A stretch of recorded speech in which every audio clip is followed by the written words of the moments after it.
Hello, hello. Welcome to another episode of Tagalog Time with Bat. This is episode 3, and we will be learning how to conjugate Tagalog verbs in the present tense. I encourage you to go back and watch episode 1 and 2 if you have not watched them yet.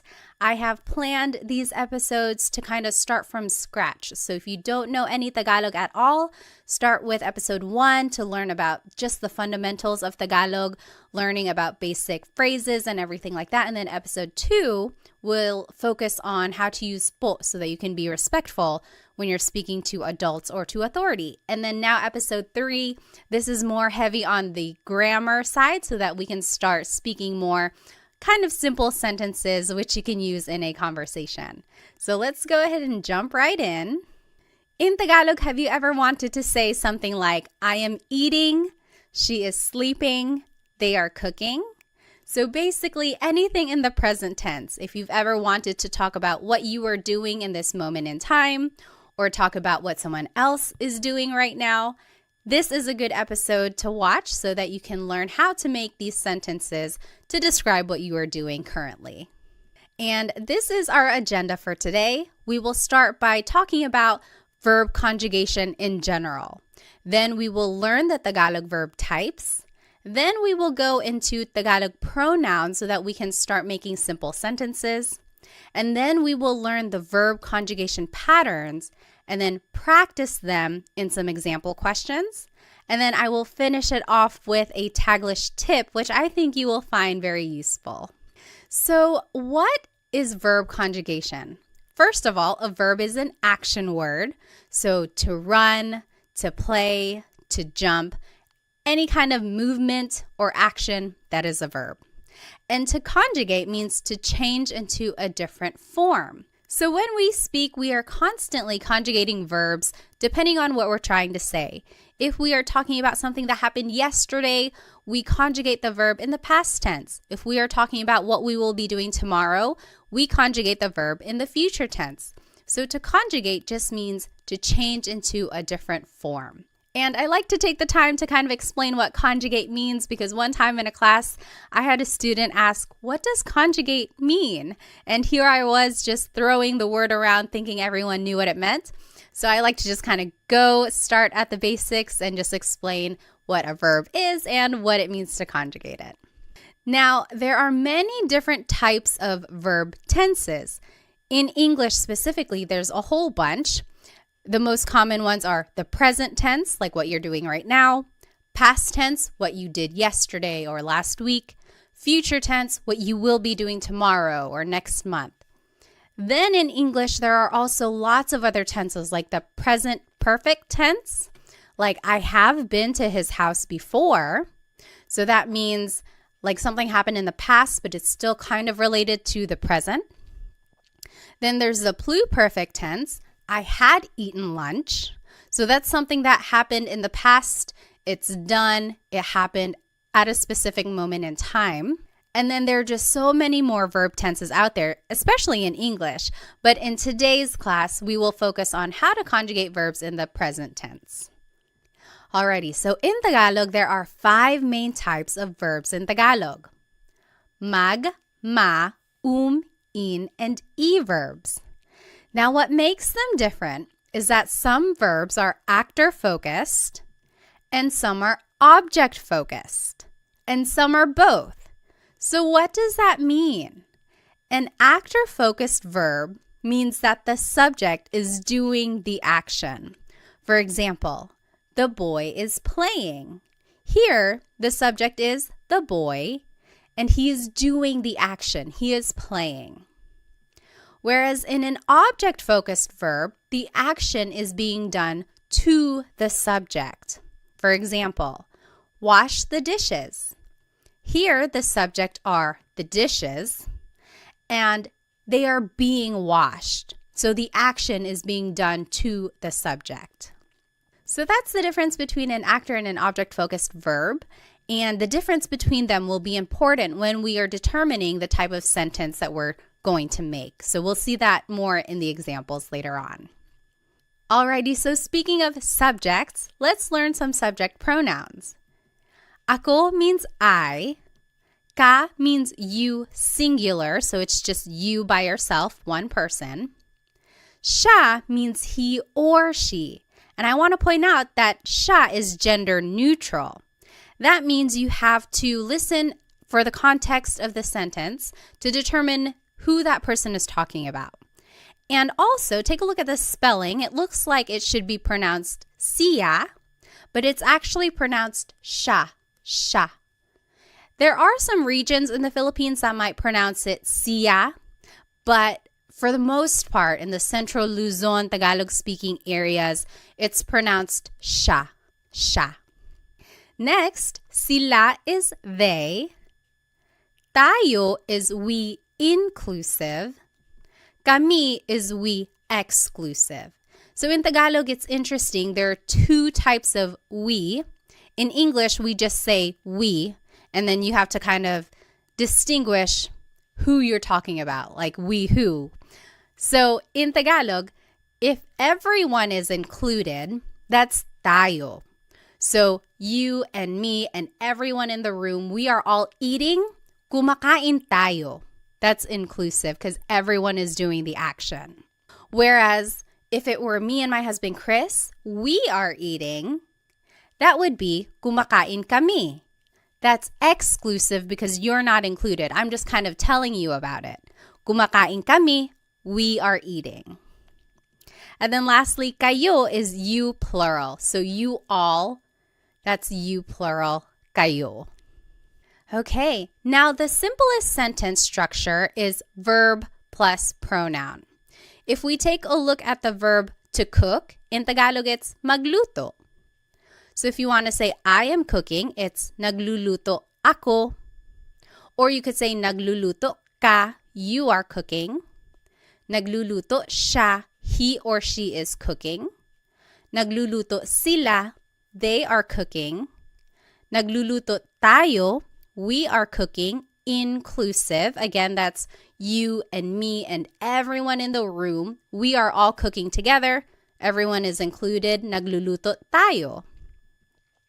Versus nagluluto kami. Me and my husband Chris, we are cooking.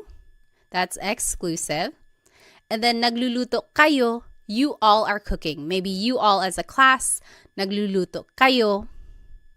All right, so all of these examples just show the simple sentence structure, verb plus pronoun. So the verb goes first, and then the pronoun goes afterwards. It's the opposite of English where the pronoun goes first. Like, I am cooking, I is the pronoun, and then it's the verb cook. So in Tagalog, it's the opposite, verb plus pronoun. All right, so one important thing about Tagalog verbs is that they all have a root word, and then something is added to them to conjugate it to a different tense. So an affix or an infix is added to the word to change it into a different tense. For example, let's take a look at the word magluto, to cook again. You could say nagluluto ako, I am cooking. That's the present tense. Past tense, nagluto ako, I cooked.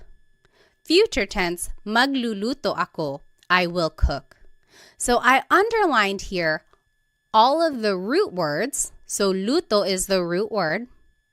And then there's the affix that goes before the root, and that will determine the tense. And what I want you to get from this slide is that if you can pick out the root word in a conversation, then that will really help with the translation of Tagalog for you. So if I heard someone say, oh, nagluto ako kahapon, then I would say to myself, okay, I know luto means to cook. Now I have to use context clues to figure out, are they talking about something that happened yesterday, or are they cooking right now, or are they going to cook tomorrow? So if you can pick out root words when you're listening to Tagalog, that will really help with the translation and understanding of the language. Alrighty, so let's go ahead and jump right into these conjugation patterns. We will start with the mag verbs. They are usually actor-focused, and they are the most common type of verb in Tagalog. Here are some examples. Maglakad, to walk. Magluto, to cook. Magbasa, to read. Now, in the present tense, if you want to conjugate a mag verb in the present tense, here is the pattern. It's the affix nag, then it's the repeated first syllable, and then it's the root. For example, maglakad becomes naglalakad.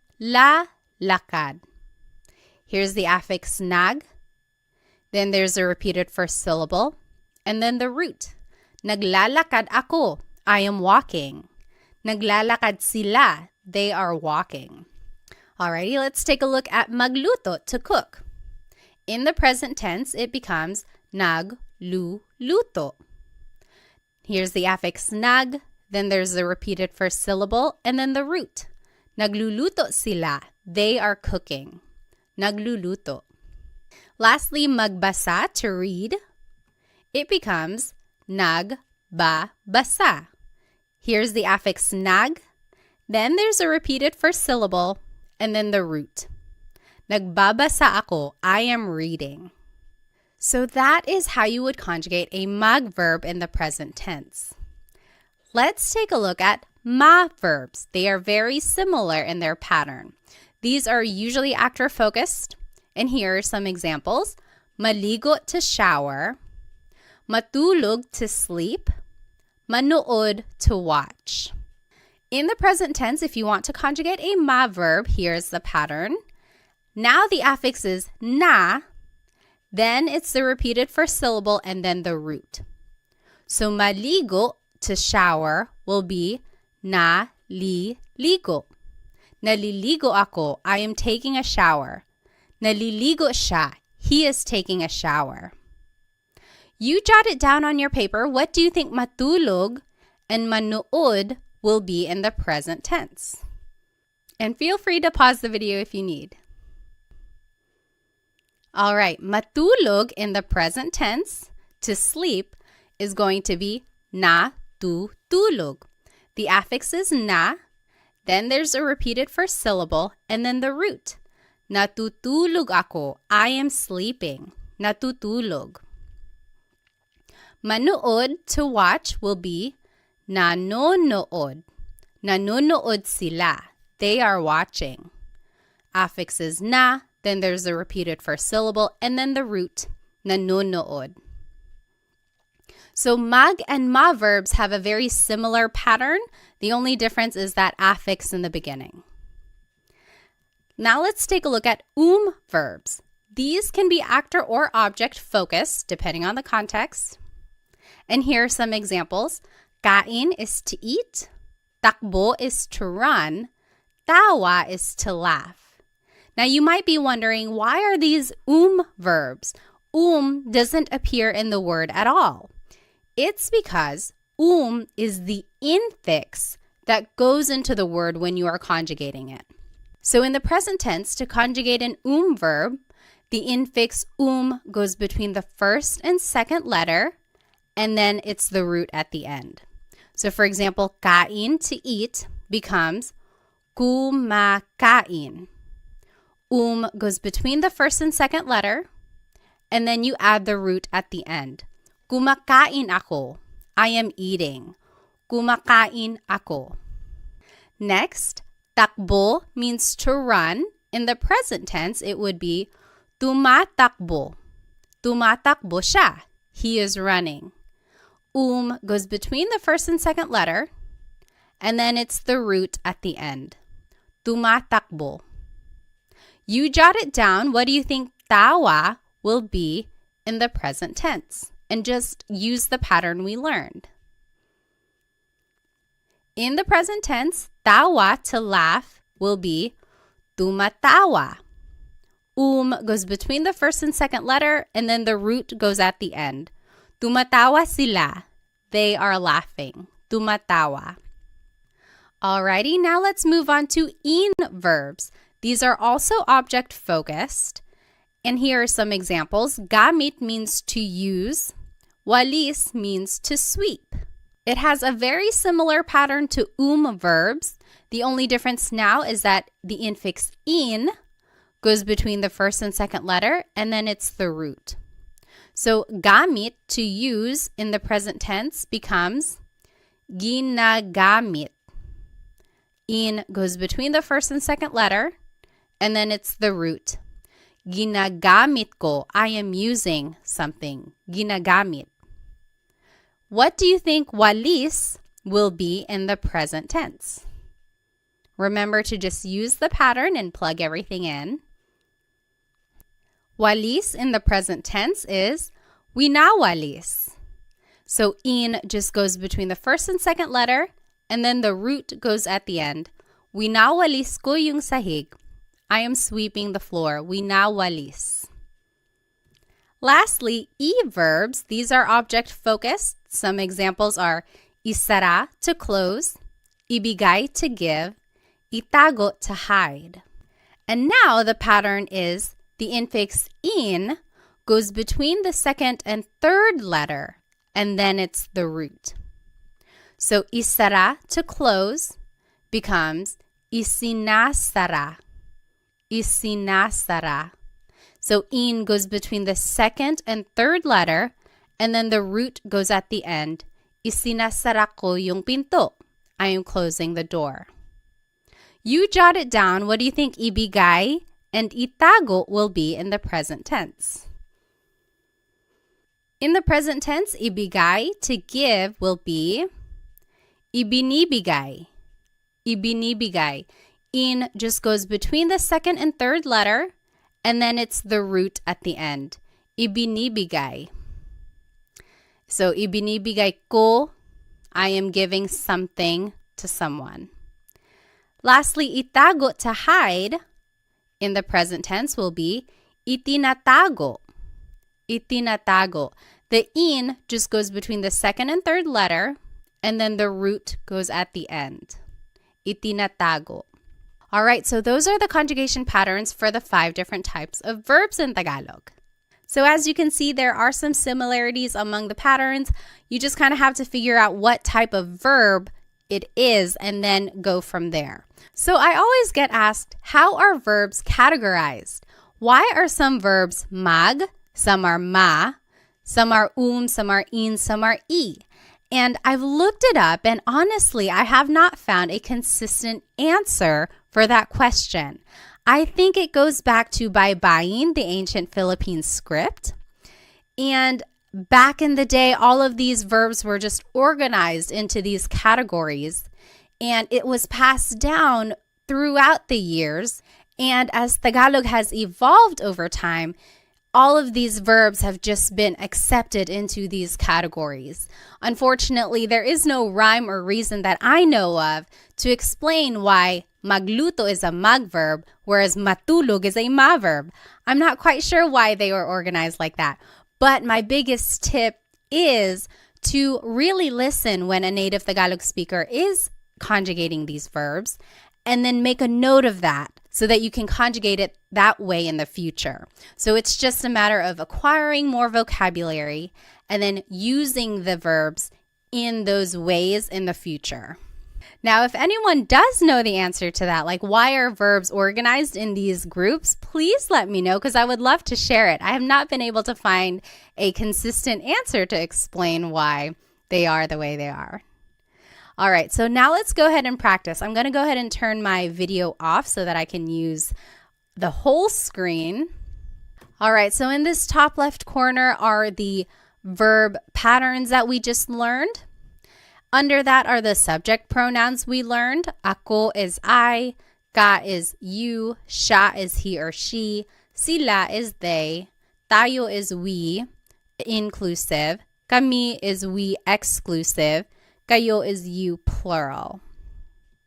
Then here is the simple sentence structure, verb plus pronoun. And then here are some vocabulary terms to indicate present tense. So ngayon means right now. Ngayong araw means today. And here are some examples. So number 1, I am cleaning right now. Maglinis means to clean. Number 2, she is eating. Kain means to eat.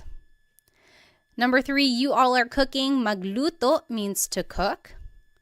Number 4, we are walking. Maglakad, inclusive. Number 5, they are sleeping. Matulog. And number 6, we are watching TV. Manood exclusive. So let's do number 1 together just so we are all on the same page. Remember our sentence structure here, verb plus pronoun. So the verb for to clean is maglinis. In the present tense, it's naglilinis. So mag verbs, remember the pattern is affix nag, then there's a repeated first syllable, and then the root. Naglilinis, then I, the subject pronoun for I is ako. And then right now, ngayon. Naglilinis ako ngayon. I am cleaning right now. Naglilinis ako ngayon. You take a minute and do the last 5 questions and then we'll go over it. And feel free to pause the video now if you think you'll need more time. All right, so let's go ahead and do number 2. She is eating. Kumakain siya. Remember, kain is an verb. So the pattern for verbs is the infix goes between the first and second letter, and then it's the root. Kumakain siya. Number 3, you all are cooking. Nagluluto kayo. Nagluluto kayo. Number 4, we are walking. Naglalakad tayo. So remember, inclusive means everyone is doing the action. Tayo is the inclusive form of we. Number 5, they are sleeping. Natutulog sila. Natutulog sila. And lastly, we are watching TV. Exclusive. Nanonood kami ng TV. So not everyone is doing it. It's just me and someone else. Nanonood kami ng TV. So the TV just goes at the end. Nang means some or a thing. We are watching some TV. Now I want to take a look at this phrase, she is eating. Kumakain siya. Kain is a good example of a verb that can be actor or object focused. So we just learned kumakain siya. She is eating. But you could also say, kumakain siya ng kanin. She's eating some rice. Or kumakain siya ng saging. She's eating a banana. So ng can mean some or a thing. And in all of these examples, kain is being conjugated as an verb. But you could also say, kinakain niya yung cake. She is eating the cake. Or, kinakain niya yung pandesal. She's eating the pandesal. Pandesal is like a sweet bread that's usually eaten for breakfast. So these last 2 examples, kain is being conjugated as an verb. What's the difference here? When kain is being conjugated as an verb, it is an actor-focused verb. So in these examples, it's like asking, what is she doing? Oh, she's eating. She's eating some rice. She's eating a banana. What is she doing? Versus when it's an object-focused verb, it's almost like you're asking, what is she eating? Oh, kinakain niya yung cake. She's eating the cake. Or kinakain niya yung pandesal. She's eating the pandesal. So when it's an actor-focused verb, it's more answering the question, what is she doing? In an object-focused verb, it's like answering the question, what is she eating?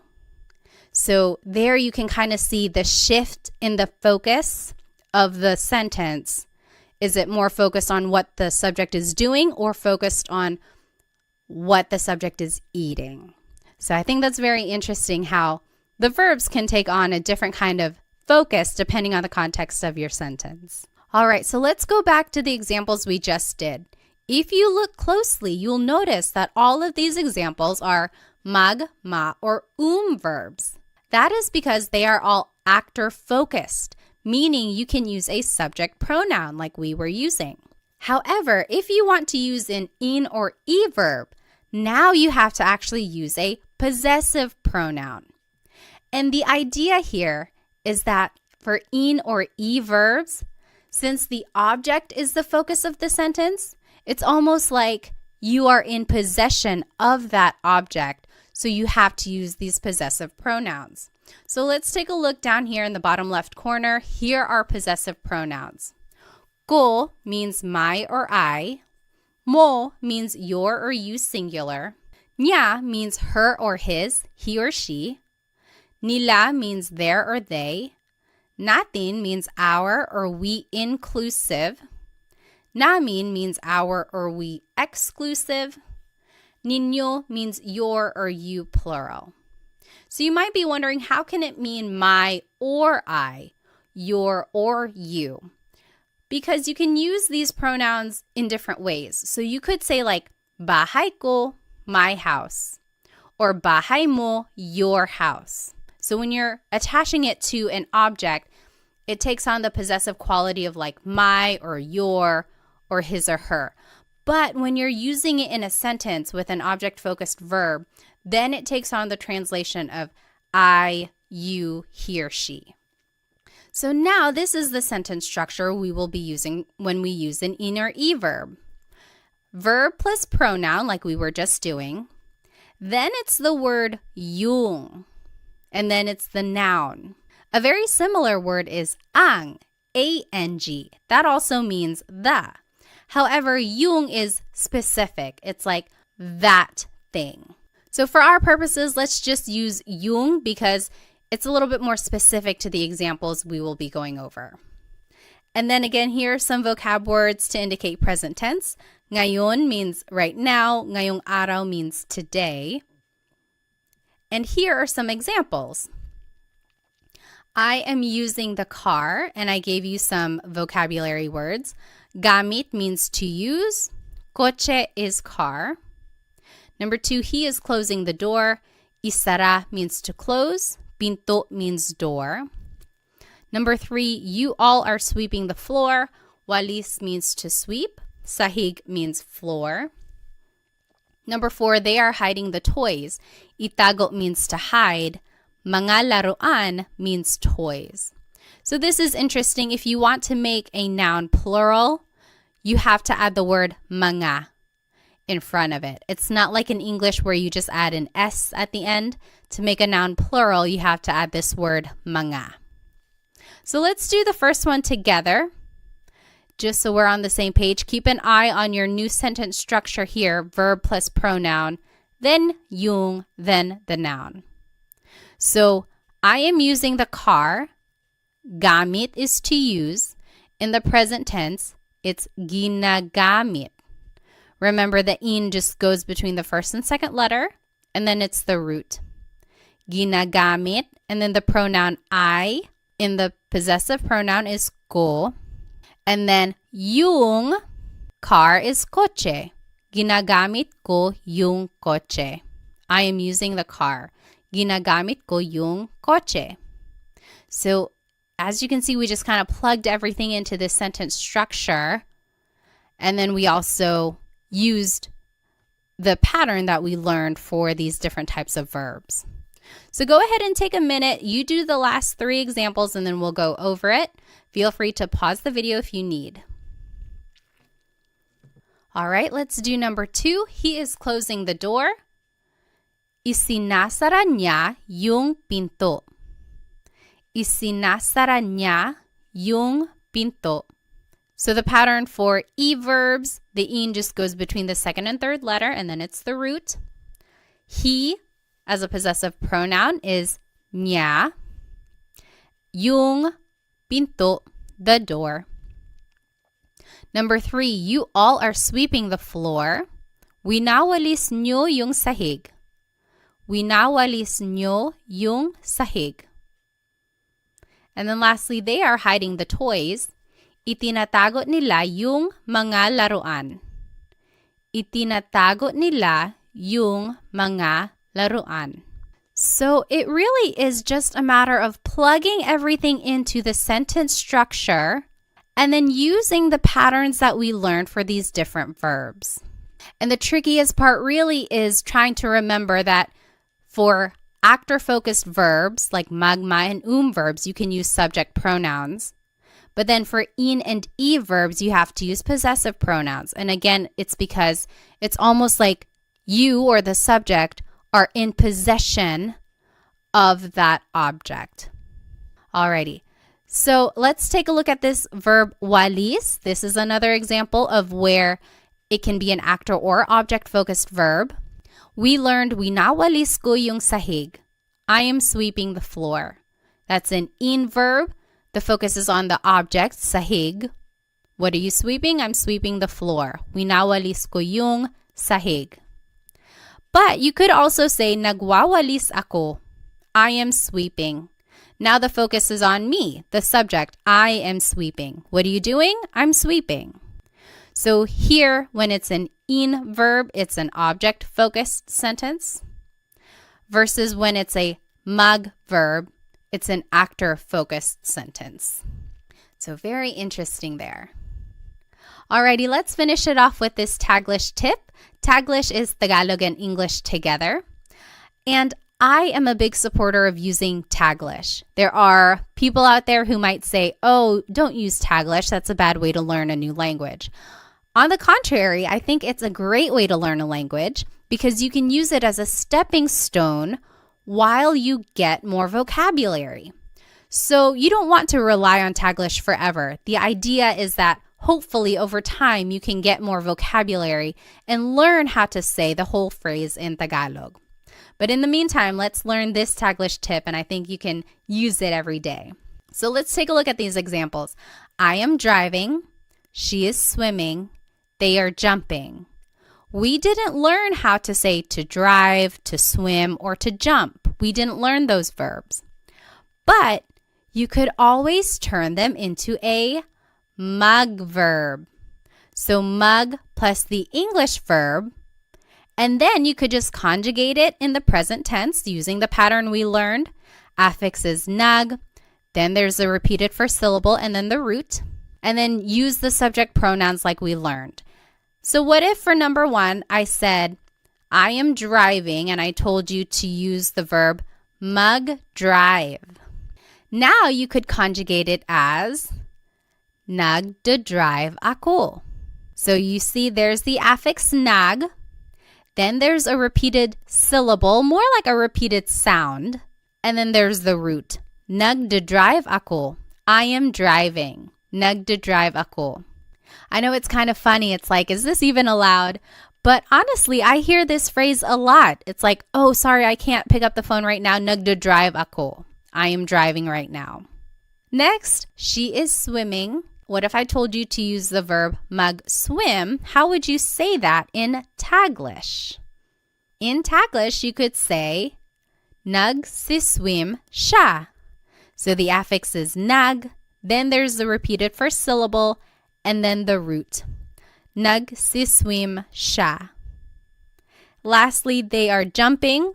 What if I told you to use the verb mag-jump? How would you write they are jumping in Taglish form? In Taglish, you could say, nagjajump sila. They are jumping. Nagjajump sila. So the affix is nag, then there's the repeated first syllable or sound, and then the root. Nagjajump sila. So I think this tip is useful, but again, try to go back later on and try to figure out what that word is in Tagalog so that you can say the whole phrase in Tagalog. So, to drive in Tagalog is magmaneho. So, nagmamaneho ako. I am driving. To swim in Tagalog is lumangoy. So, lumalangoy siya. She is swimming. And then to jump in Tagalog is talon.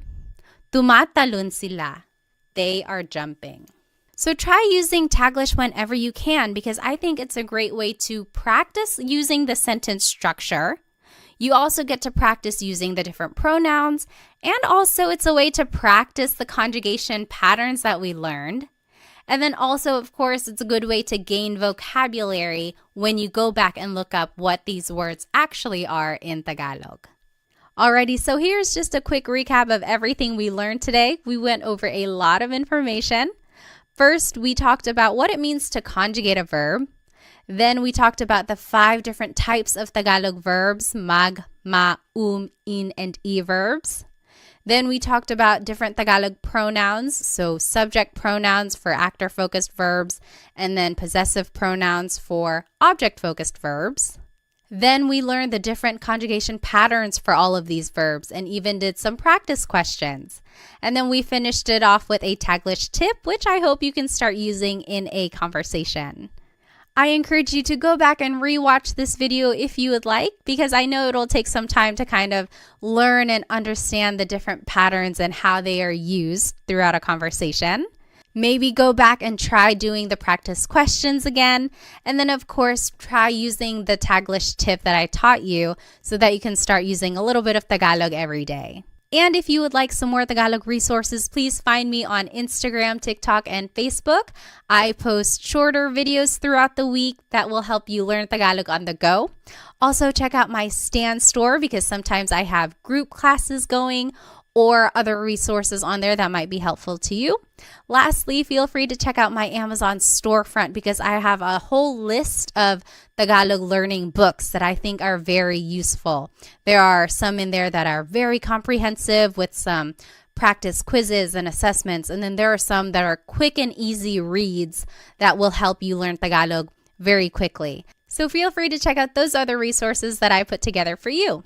Thank you so much for spending some time with me today. Keep an eye out for the next Tagalog lesson where I will be teaching how to conjugate verbs in the past tense and the future tense. And I think it will go a little bit quicker if you were able to follow along with this lesson because now it's just a matter of learning a new pattern and learning new infixes and affixes. Wherever you are in your Tagalog learning journey, I am here to support you. So thank you so much. I'll see you in the next episode. Paalam!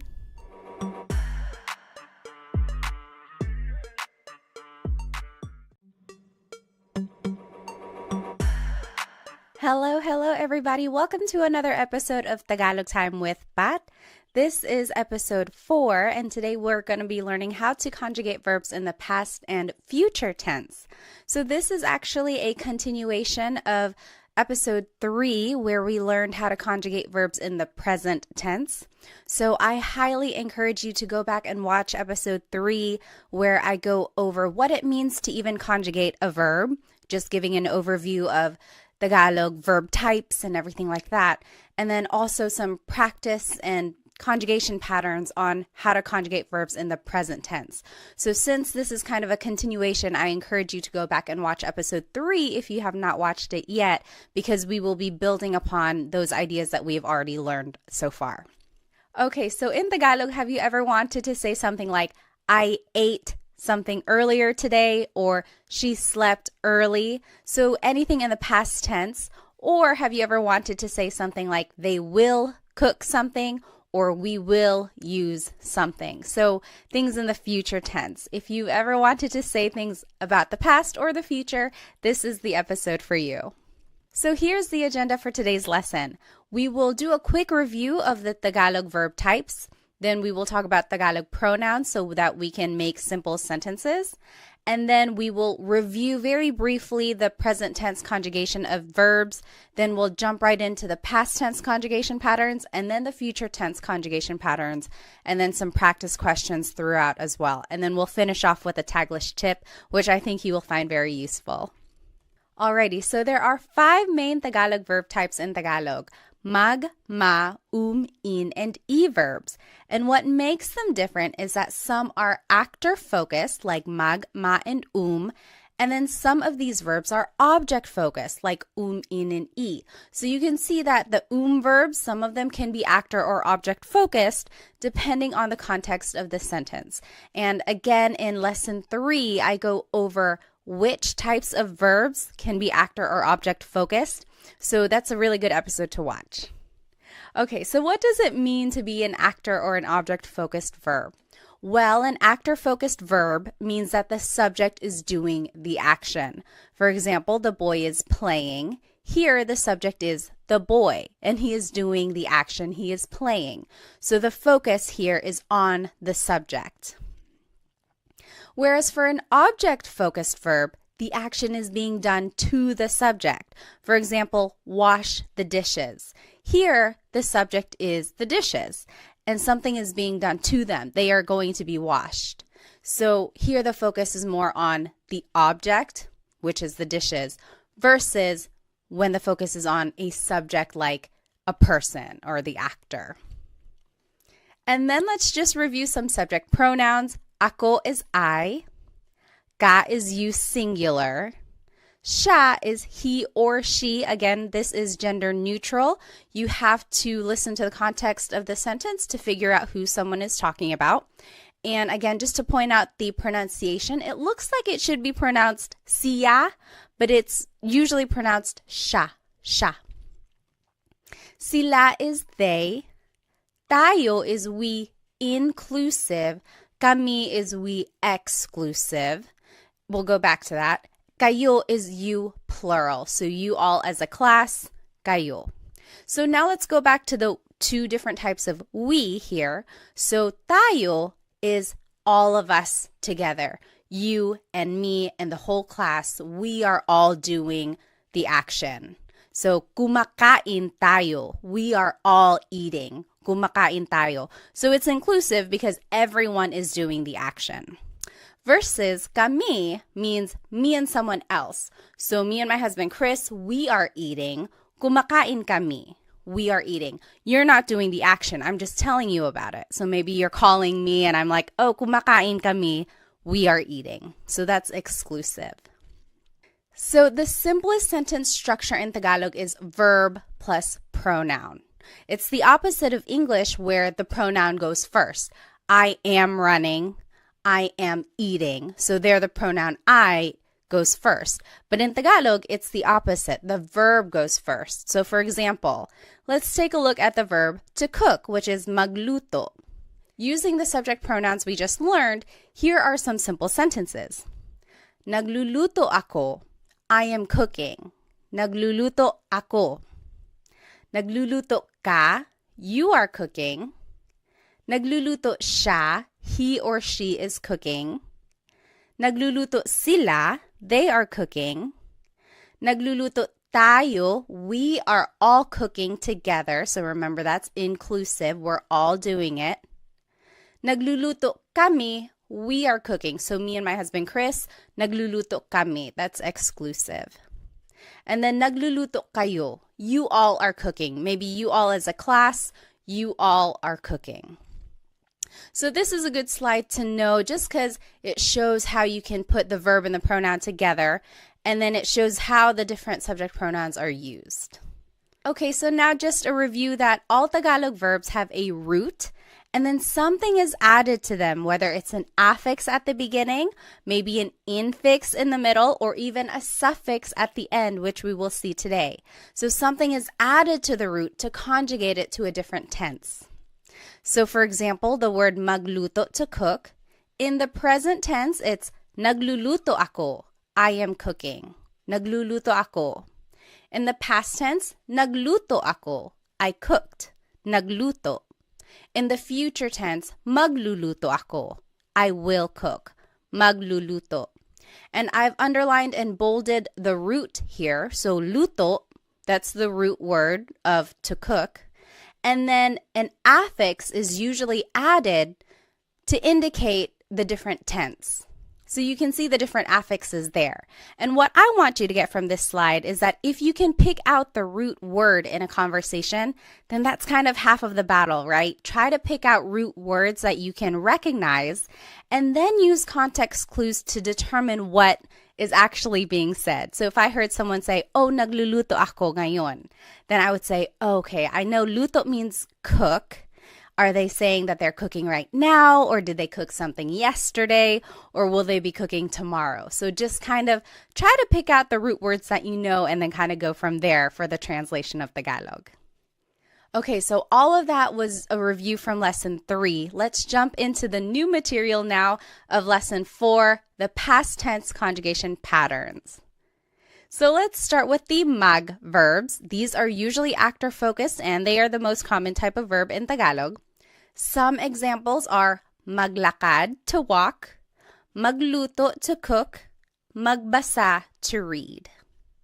Now, in the past tense, you have to add the affix nag in the beginning. So now the pattern is nag plus the root. For example, maglakad in the past tense is naglakad. Naglakad ako, I walked. Naglakad siya, she walked. So naglakad is the past tense of to walk in Tagalog. Magluto becomes nagluto. Nagluto ako, I cooked. Nagluto ako ng kanin, I cooked some rice. So nagluto is the past tense of to cook. Magbasa becomes nagbasa. Nagbasa ako, I read. So nagbasa is the past tense of to read. So you can see how the pattern is nag plus the root, right? It's a little different from the present tense. Speaking of, let's go ahead and just compare the present tense to the past tense conjugation of mag verbs. So in the present tense, we learned naglalakad is walking. Naglalakad. If you recall, the present tense conjugation of mag verbs is nag plus the repeated first syllable plus the root. Naglalakad ako, I am walking. Naglalakad. The present tense conjugation of to cook is nagluto. Nagluto ako, I cooked. Then in the present tense, magbasa is nagbabasa. That means reading. Nagbabasa ako, I am reading. Now let's compare these to the past tense conjugation. This is what we learned today. So naglakad is walked. Nagluto is cooked. Nagbasa is read. So there is a slight difference here from the present tense to the past tense. There's no repeated sound, right? So naglalakad ako means I'm walking. Naglakad ako means I walked. So the difference between the tenses can be a little subtle. It's one of those things that you have to train your ear for, right? So for the present tense, you can hopefully recognize that there's a repeated sound. Naglalakad ako. Versus the past tense, naglakad. It's like done. There's no repeated sound. So that's kind of one way to distinguish between the present and the past tense conjugation of mag verbs. All right, now let's take a look at ma verbs. They have a very similar pattern. These are also actor-focused, and some examples are maligo, to shower, matulog, to sleep, manood, to watch. In the past tense, this is the pattern for ma verbs. Now the affix is na, and then it's the root. For example, maligo becomes naligo. Naligo ako, I took a shower. Naligo siya, he took a shower. So it's just naligo. You jot it down. What do you think matulog and manood will be in the past tense? Just use this pattern that we learned, affix na and then the root. What do you think matulog and manood will be in the past tense? Okay, matulog, to sleep, in the past tense is natulog. Natulog ako, I went to sleep. Natulog ako. And then manood will be nanood. So, nanood ako ng sine. I watched a movie. So again, we are just using this pattern, affix na plus the root, and that is how you change ma verbs into the past tense. Let's compare. So in the present tense, I think it'll help if I put them both up together. So in the present tense, shower is naliligo. I am taking a shower. Naliligo ako. Naliligo. In the past tense, it's naligo. Naligo ako. Naligo. That's showered. I took a shower. For the verb matulog, in the present tense, it's natutulog siya. So natutulog is sleeping. In the past tense, it's natulog. That means slept. Then for the verb manood, in the present tense, it's nanonood. Nanonood ako. I am watching something. In the past tense, it's nanood. Nanood ako. I watched something. So it is a very similar pattern to the mag verbs. The only difference is that it doesn't have the G in the affix.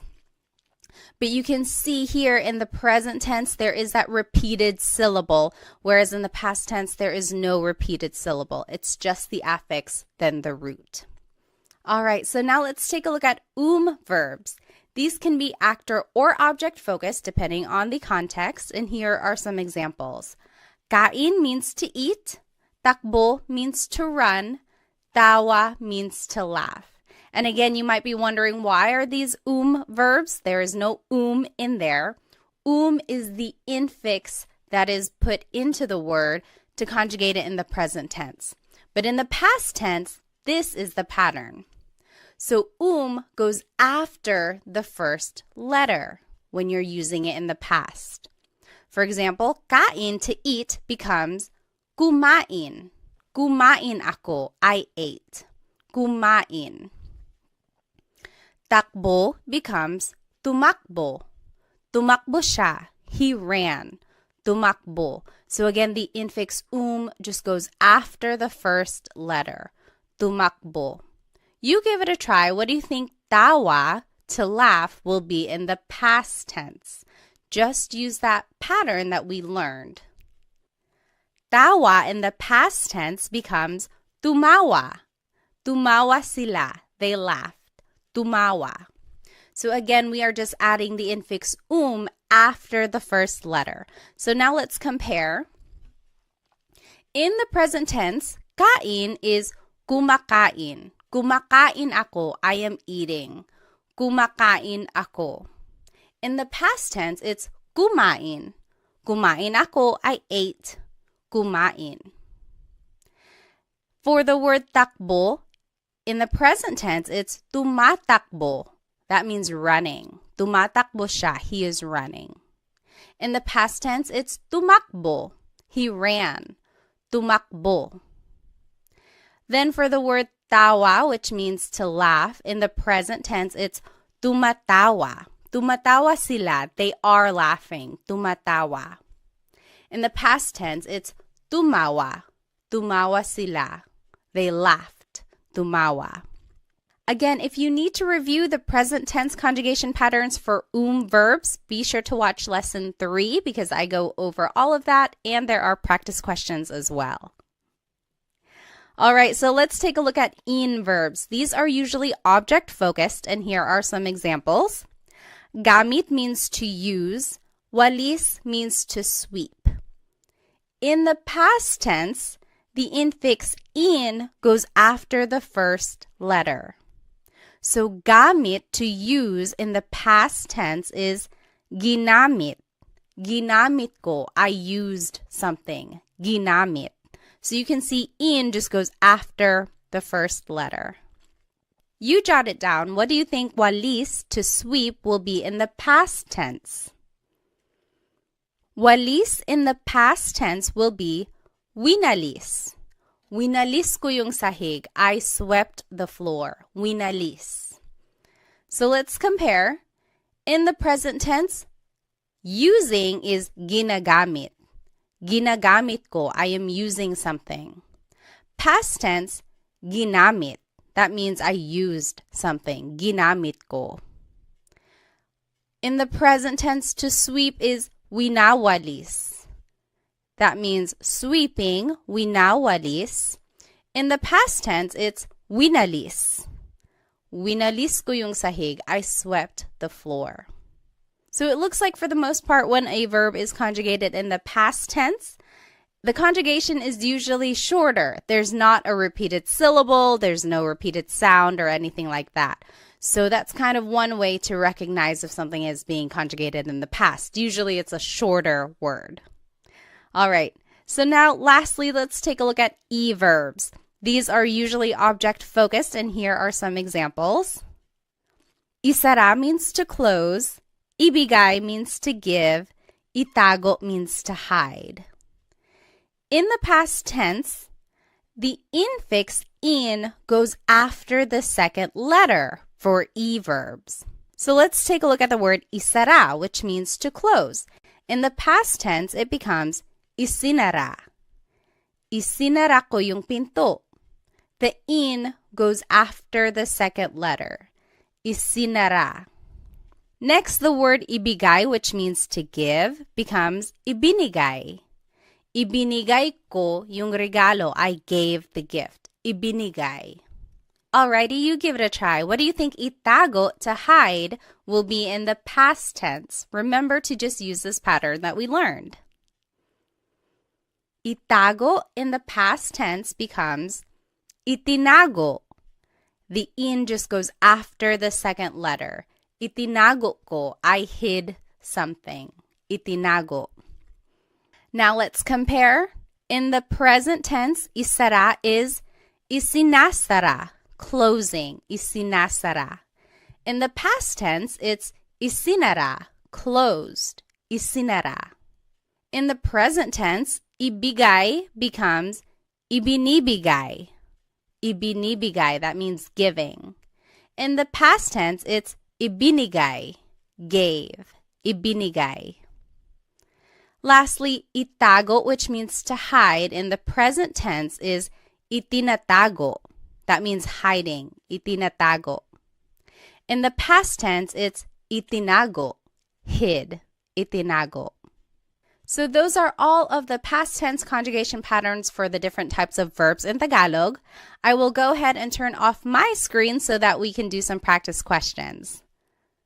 All right, so up here in the top left corner are the conjugation patterns that we just learned for all of the different types of verbs.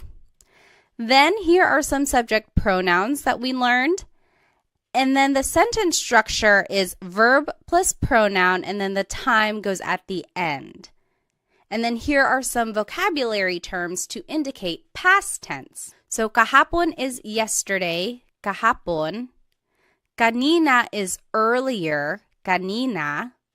Nung isang araw means the other day. Nung isang araw. Nung isang linggo is the other week or last week. Nung isang buwan means the other month or last month. Nung isang taon means the other year or last year. Okay, now let's take a look at these examples here. So he watched a movie yesterday, and I gave you a hint. To watch is manood. So if we were going to do this together, let's review here that the sentence structure is verb plus pronoun plus time. So the verb here is manood. In the past tense, ma verbs, the pattern is affix na and then the root. So it becomes nanood. Then it's the pronoun siya, he. Nang sine, a movie, kahapon, yesterday. So in our sentence structure, I didn't point out where an object would go. It would go before the time. So nanood siya ng sine kahapon. He watched a movie yesterday. Nanood siya ng sine kahapon. Now you give it a try. You answer 2 through 5. You can pause the video now if you need more time, and then we will go over it. Alrighty, we'll go ahead and go over the answers. So she ran earlier. Remember, the sentence structure is verb plus pronoun plus time. So it would be tumakbo siya kanina. She ran earlier. Tumakbo siya kanina. Number 3, you all cleaned the other day. Maglinis means to clean. Naglinis kayo nung isang araw. Naglinis kayo nung isang araw. You all cleaned the other day. Number 4, we ate some adobo. Kain is to eat. And I wanted you to use the inclusive we, so everyone is eating. Or everyone ate, sorry. Kumain tayo ng adobo. We all ate some adobo. Kumain tayo ng adobo. And then number 5, they walked the other month. Maglakad means to walk. That would be naglakad sila nung isang buwan. They walked the other month. Naglakad sila nung isang buwan. Now, if you noticed, all of these examples are asking about mag, ma, and verbs. Because they are actor-focused, we can use subject pronouns.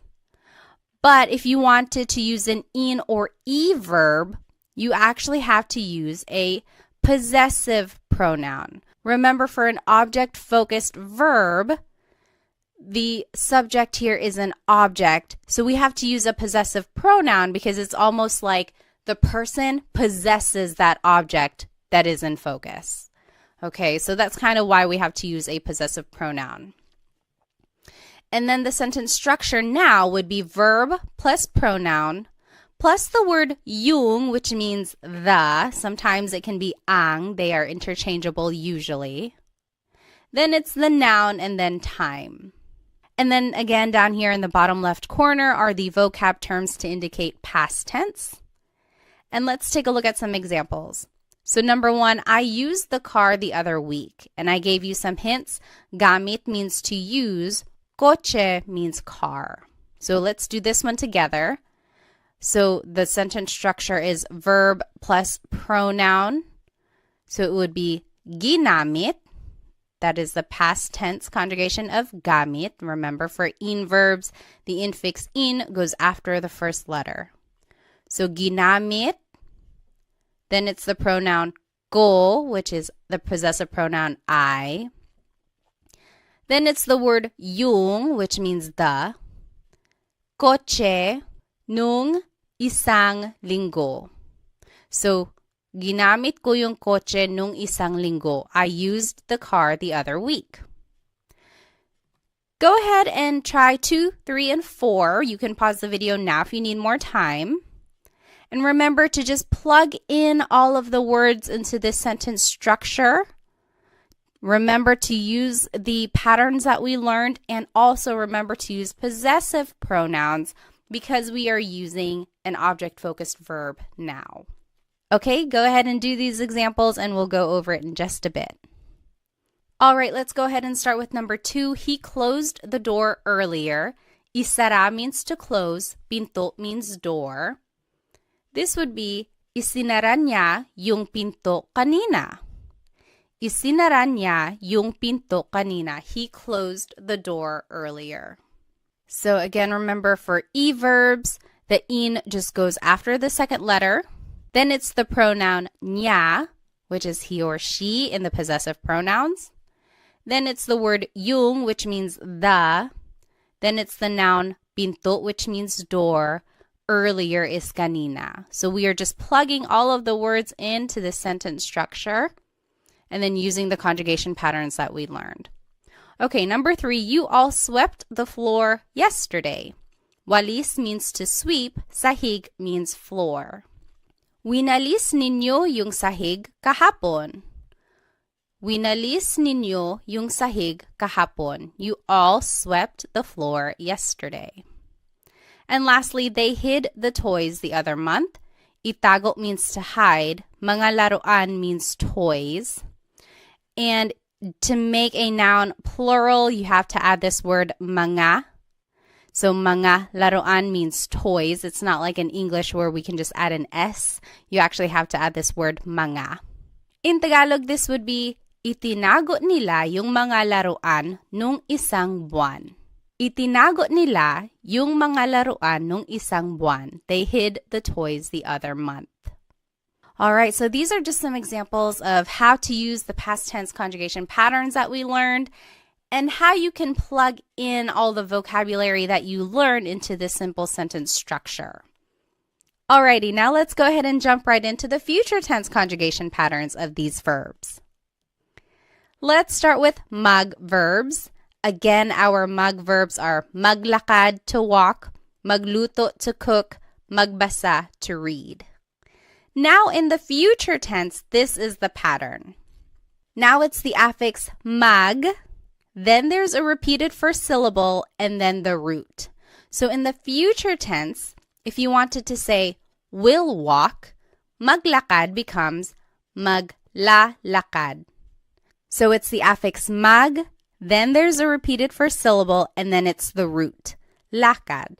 So maglalakad ako, I will walk. Maglalakad. Magluto, to cook, in the future tense will be magluluto. Again, the affix is mag, then there's the repeated first syllable, and then the root.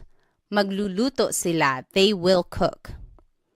Lastly, magbasa, to read, becomes magbabasa. Magbabasa ako, I will read. So let's compare all of these tenses together. And let's just take a look at the highlighted ones. So in the present tense, to walk, it is naglalakad. That means walking, naglalakad. In the past tense, to walk is naglakad, walked, naglakad. In the future tense, it's maglalakad, maglalakad. That is will walk. So future tense and present tense are very similar for mag verbs. The only difference is the first letter. So it's one of those things where you have to listen very carefully, but also rely on the context clues in case you miss what that first letter was. Okay, so it is a very similar pattern for present and future tense conjugation of mag verbs. Next, let's take a look at ma verbs. It's a very similar pattern to the mag verbs. Again, here are some ma verbs. Maligo, to shower. Matulog, to sleep. Manood, to watch. In the future tense, here is the pattern for ma verbs. Now the affix is ma, then there's a repeated first syllable, and then it's the root. So maligo, to shower, in the future tense will be maliligo. The affix is ma, then there's a repeated first syllable, and then it's the root. Maliligo ako, I will take a shower. You jot it down. What do you think matulog, to sleep, and manood, to watch, will be in the future tense? And remember to just use this new pattern. Okay, in the future tense, matulog, to sleep, will be matutulog. Matutulog ako, I will go to sleep. Matutulog. So the affix is ma, then there's a repeated first syllable, and then the root. Matutulog. And then manood, to watch, will be manunood. Affix is ma, then there's a repeated first syllable, and then the root. Manunood ako, I will watch. Now let's compare all of the tenses together for ma verbs. Let's just take a look at the highlighted ones. Maligo means to shower. In the present tense, it's naliligo ako. Showering, taking a shower. Naliligo ako. In the past tense, it's naligo, showered. Naligo. In the future tense, it's maliligo. Maliligo ako. I will take a shower. Again, for ma verbs, it's a very similar pattern for present and future tense conjugation. The only difference is that first letter. But they both have that repeated first syllable. So again, try to listen carefully or try to rely on the context clues so that you can figure out what they're talking about. Okay, next, verbs. Our verbs are kain, to eat, takbo, to run, tawa, to laugh. Now the pattern for verbs is you repeat the first syllable. So take a look at this. Kain, to eat, becomes kakain. Kakain ako, I will eat. Kakain ako ng pansit. I will eat some pansit. So it's very interesting because now there's no infix at all for future tense conjugation of verbs. You just simply repeat the first syllable. So let's take a look at takbo, which means to run. Takbo in the future tense becomes tatakbo. Tatakbo sila, they will run. Tatakbo. Again, you're just repeating the first syllable. You give it a try. What do you think? Tawa, to laugh, will be in the future tense. All right, tawa will be tatawa. Tatawa sila, they will laugh. So you're just repeating the first syllable for the future tense conjugation of verbs. Very interesting. They just dropped the altogether. So let's go ahead and compare all of the conjugation patterns for verbs. We'll just take a look at the verb kain here, highlighted in yellow. In the present tense to eat, it's kumakain. Kumakain ako. I am eating. Kumakain. In the past tense, it's kumain. Kumain ako. I ate. And then in the future tense, it's kakain. Kakain ako. I will eat. So very interesting. All of the conjugation patterns are different for verbs here. Then in verbs, some examples are gamit, to use, walis, to sweep. Now the pattern for future tense conjugation of in verbs is that you have to repeat the first syllable, then it's the root, then in goes at the end. So take a look at the word gamit, which means to use. In the future tense, it would be gagamitin. Gagamitin ko yung kotse. I will use the car. Gagamitin. So you repeat the first syllable, then it's the root, then it's in at the end. So this is very interesting. We haven't seen a suffix yet, so the in goes at the end of the word. This is the first time we've seen this. You jot it down. What do you think walis, to sweep, will be in the future tense? And just use this pattern. All right, walis in the future tense will be wawalisin. Wawalisin ko yung sahig. I will sweep the floor. Wawalisin. So again, you just repeat the first syllable, then it's the root, and then in goes at the end. Let's compare all of the conjugation patterns for in verbs. We'll just take a look at the ones highlighted in yellow. So gamit means to use. In the present tense, it's ginagamit, using, ginagamit. In the past tense, it's ginamit, used, ginamit. And then the future tense, gagamitin, will use, gagamitin. So very interesting there. Lastly, e-verbs. Some examples are isara, to close, ibigay, to give, itago, to hide. Now, for the future tense conjugation of e-verbs, you would just repeat the second syllable. Isara, to close, becomes isasara. Isasara ko yung pinto. I will close the door. Isasara. You just repeat the second syllable. You give it a try. What do you think ibigay, to give, and itago, to hide, will be in the future tense? And just follow this pattern. Okay? Ibigay will be ibibigay. Ibibigay ko yung regalo. I will give the gift. Ibibigay. And then itago, to hide, will be itatago. Itatago ko yung pera. I will hide the money. Itatago. So again, you are just repeating the second syllable. Let's go ahead and compare all of these conjugation patterns for e-verbs. In the present tense, isara, to close, is isinasara. Isinasara. That means closing. Isinasara. Past tense, it's isinara, closed. Isinara. And then in the future tense, it's isasara, will close. Isasara. All right, so those are all of the future tense conjugation patterns for the verb types in Tagalog. Now let's do some practice questions. I'm going to go ahead and turn off my screen again. Now in the top left corner are the future tense conjugation patterns that we learned for all of the verbs. Then are the subject pronouns. And then it's the sentence structure down in the bottom left corner. And now in the green are some vocabulary terms to indicate future tense. So bukas is tomorrow, bukas. Mamaya means later, mamaya. Sa susunod na linggo, next week. Sa susunod na buwan, next month. And sa susunod na taon, next year. Now here are some examples. Let's do the first one together. I will watch a movie tomorrow. Manood means to watch. So again, let's take a look at our sentence structure. It should be verb plus pronoun plus time.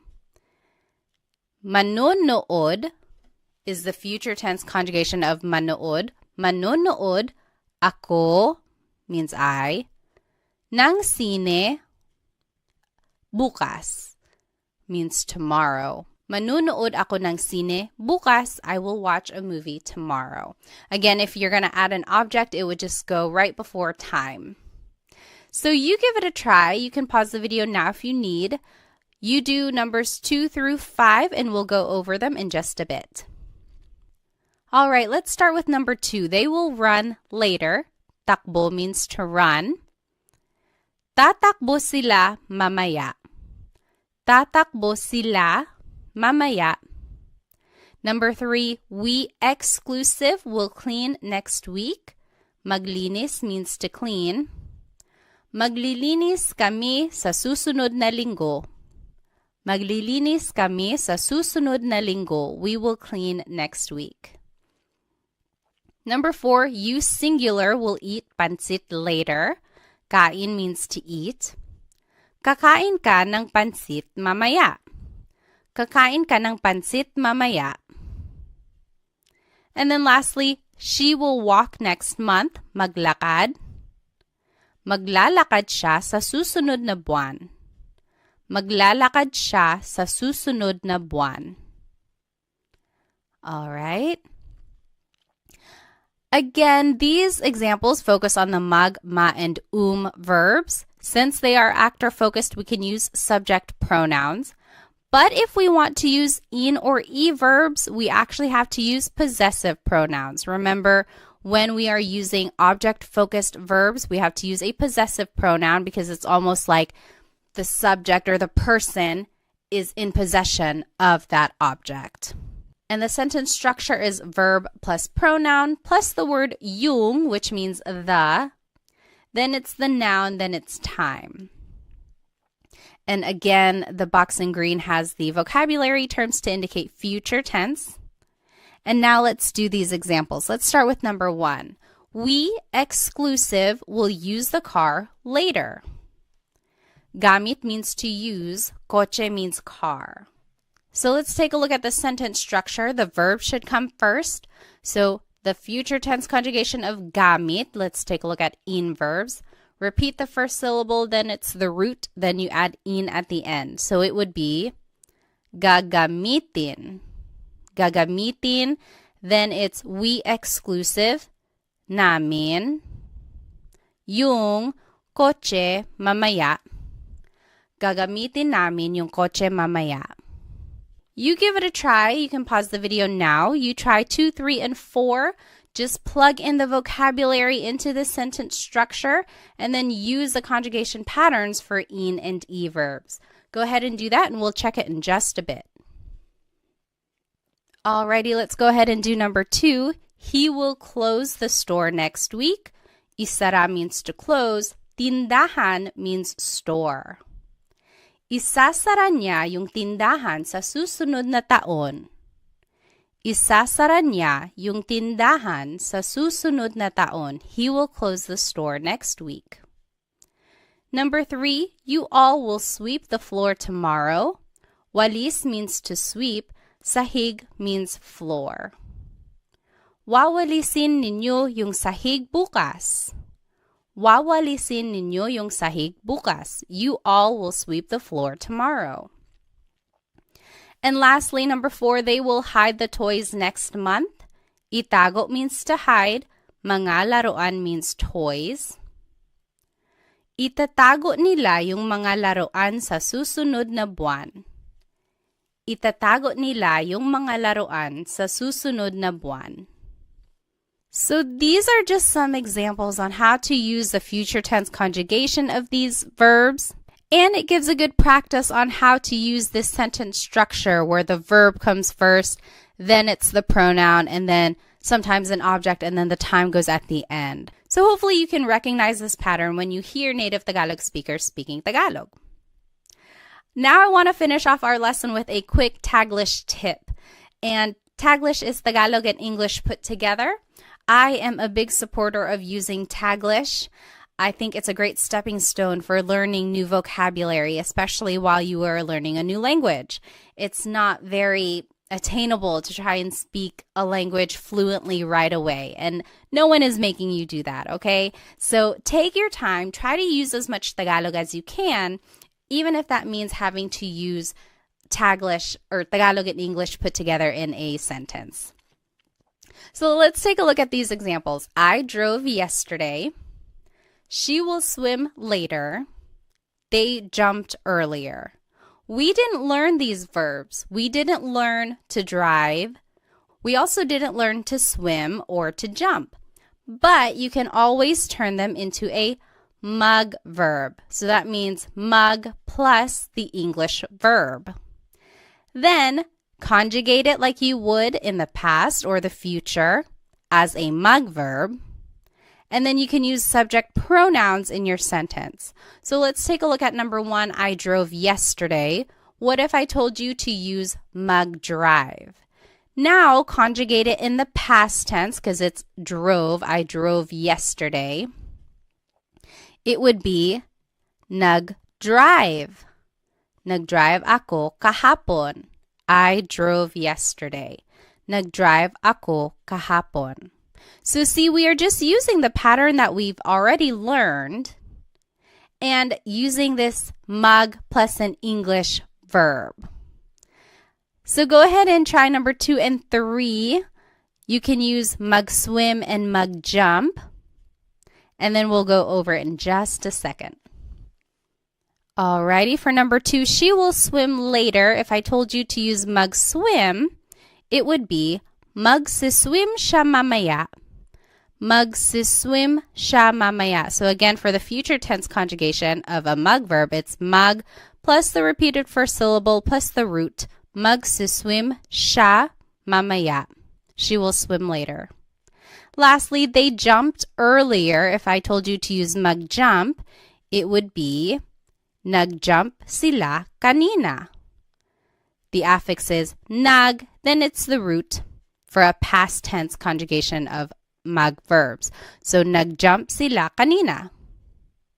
So that is just a quick way to use Taglish, but I do encourage you to go back and look up these words in Tagalog so that you can say the whole phrase in Tagalog eventually. For example, to drive in Tagalog is magmaneho. So this would actually be nagmaneho ako kahapon. I drove yesterday. Nagmaneho ako kahapon. To swim is langoy. So this would be lalangoy siya mamaya. Langoy is an verb. So lalangoy siya mamaya. And then lastly, talon.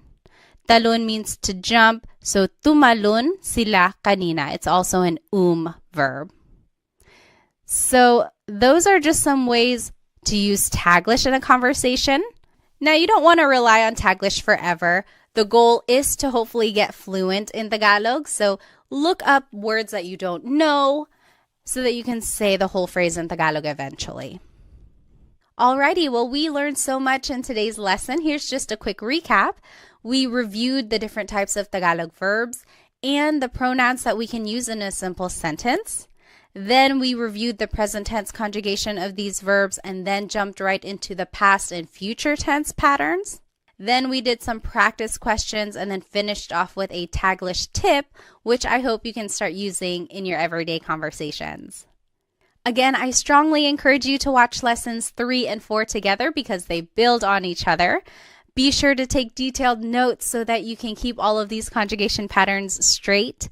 Hopefully, this will help you recognize some of these patterns and recognize the tenses and definitely root words now that you know some vocabulary when you're listening to Tagalog speakers.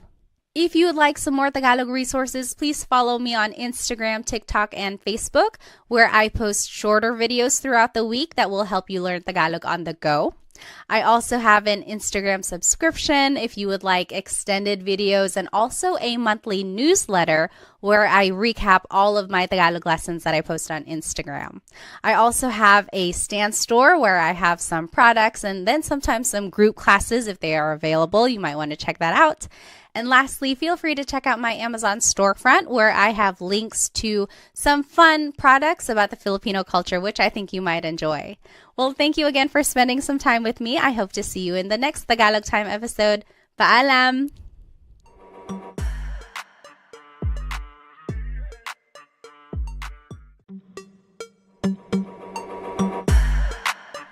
Hello, everybody. Welcome to another episode of Tagalog Time with Pat.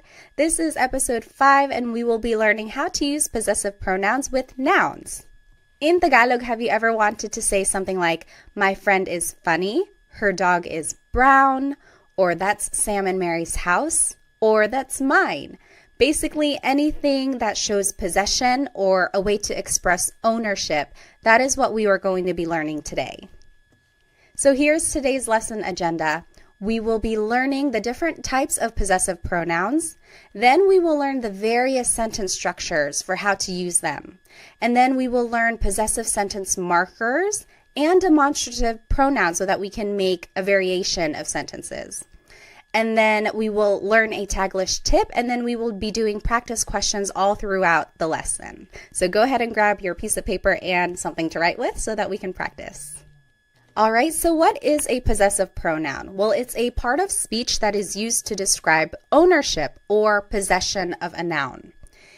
If you recall, if you've been following these series in a chronological order, we have already been learning possessive pronouns, but we've been using them with a verb.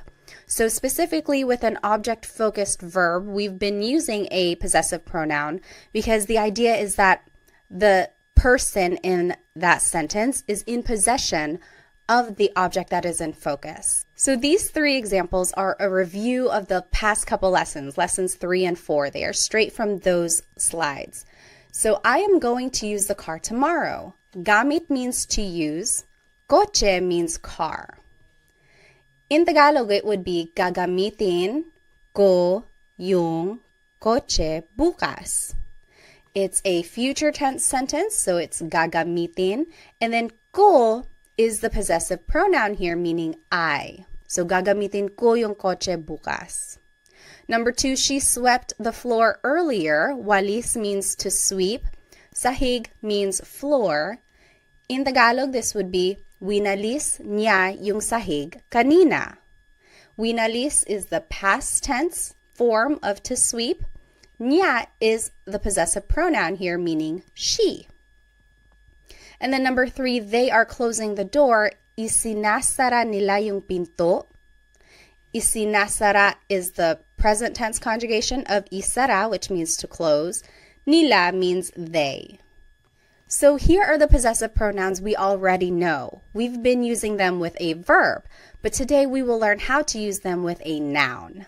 All right, so a possessive pronoun sometimes can be called a possessive adjective or a personal pronoun. And an adjective is something that describes a noun. So if you were to say my house, you are kind of describing it. You're describing whose it is. It's mine, right? It's my house. So it kind of makes sense that sometimes it's called a possessive adjective. And then same with personal pronoun. A pronoun means it's something that is replacing the noun. So if I were to say I am sweeping, ko is that pronoun since it's meaning I. Okay, so these are the different names for possessive pronoun depending on what type of resource you're using. Now let's review the possessive pronouns that we've already learned. Ko means I or my. Mo is you or your singular. Niya, he or she, his or her. Again, this is gender neutral. Nila, they or their.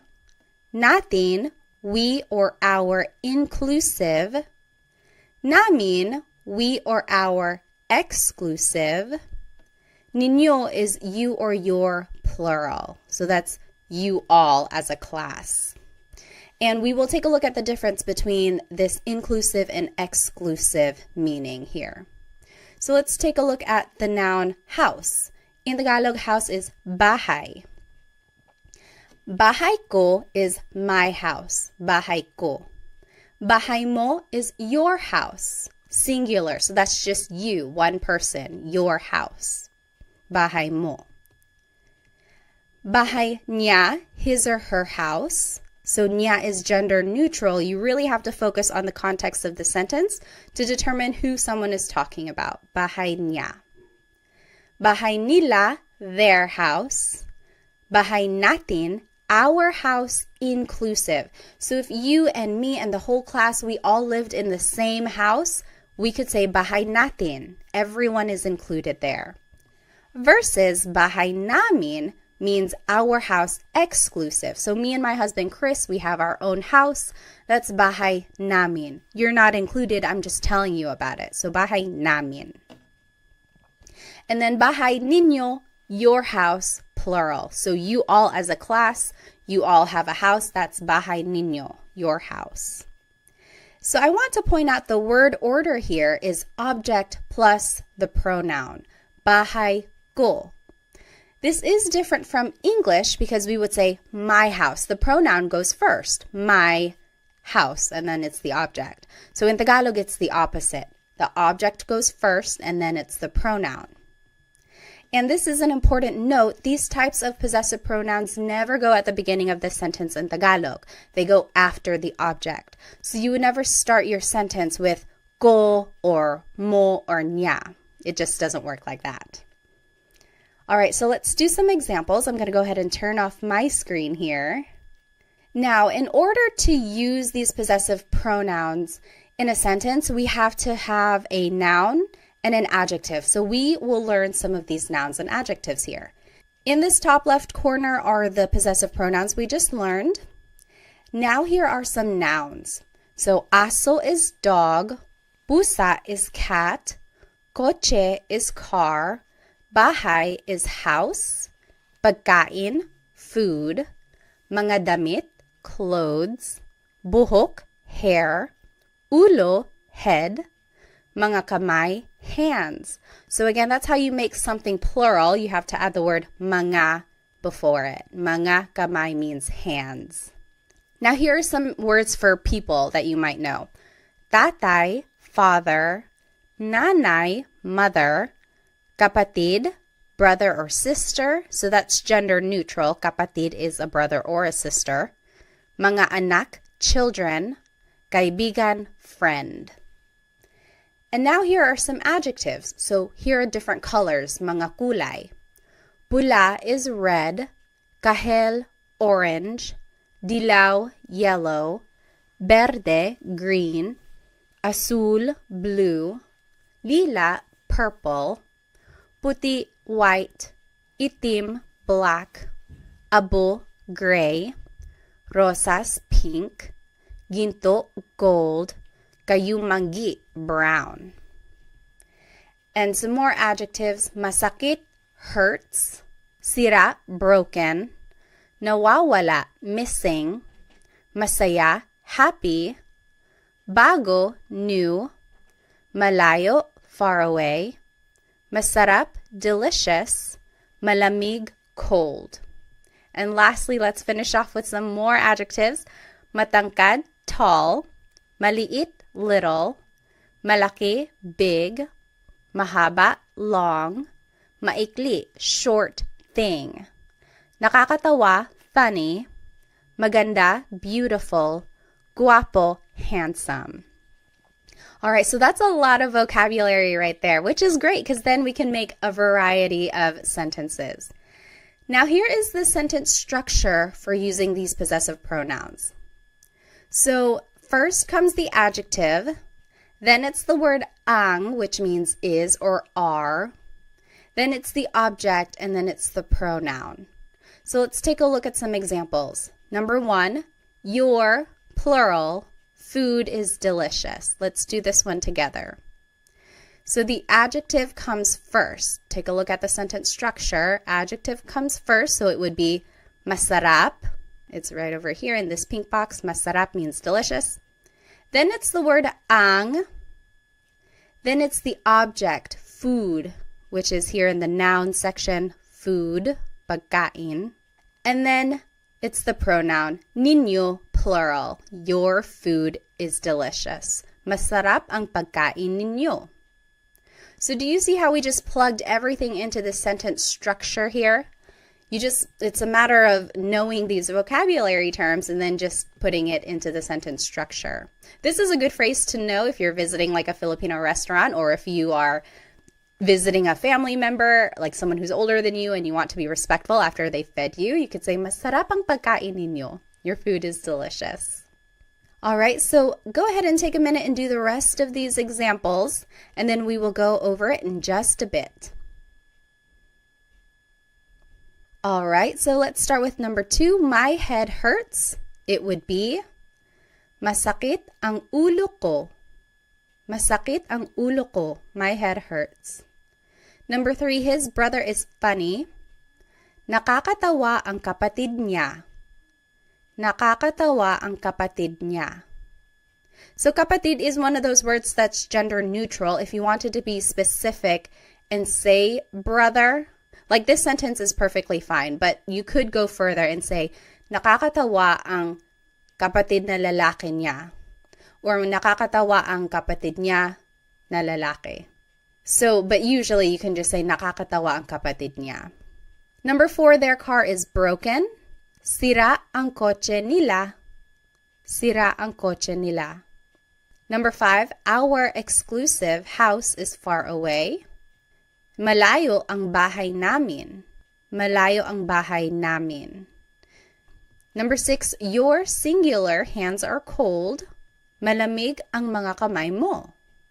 Malamig ang mga kamay mo. And lastly, number 7, our inclusive cat is black and white. Itim at puti ang pusa natin. And that is how you say and. It's just the word at, A-T.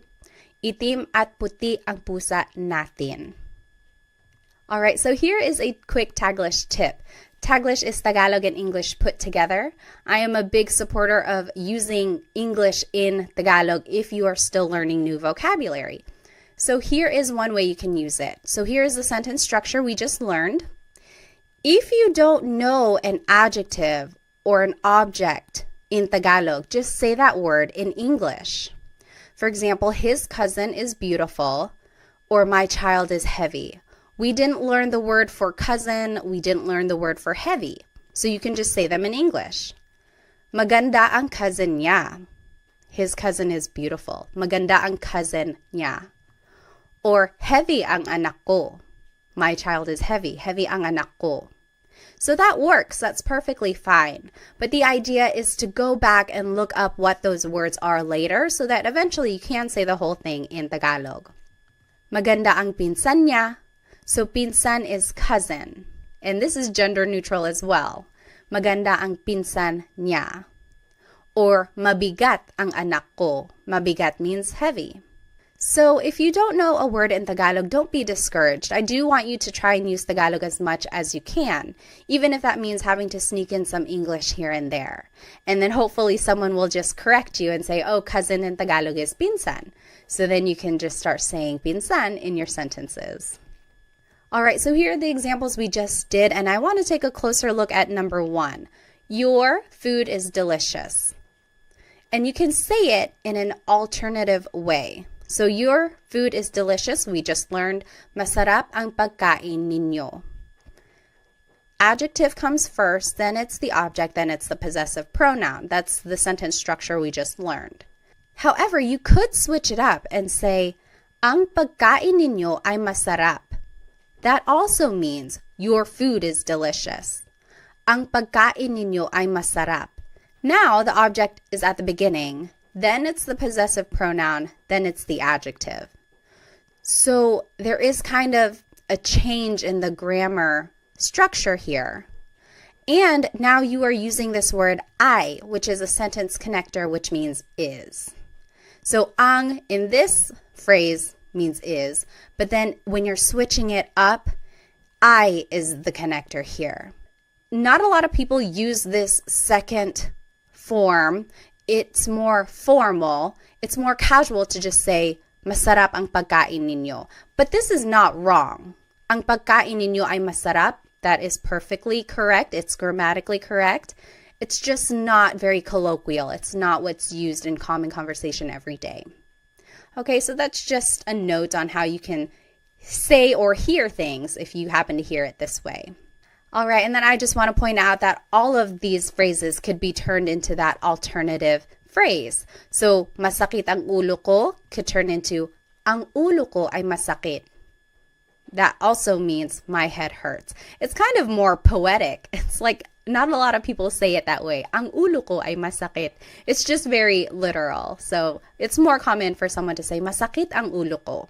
But you could hear it as ang ulo ko ay masakit. That's right. It's correct. And then nakakatawa ang kapatid niya. That could be said as ang kapatid niya ay nakakatawa. So again, you're just switching up the word order here, but it means the same thing. All right, so now let's learn some demonstrative pronouns. It started to rain over here. I wonder if you can hear it. So what is a demonstrative pronoun? Sometimes they're called demonstrative adjectives, again, because it's describing a noun. Well, it's a part of speech that helps identify someone or something. So here are some examples. Ito means this or these. Yan means that or those.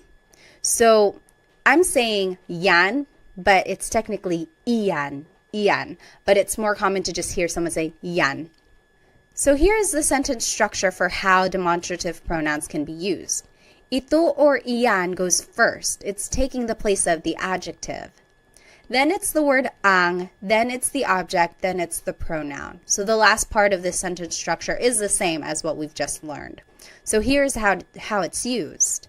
This is my house would be ito ang bahay ko. Ito ang bahay ko. This is my house.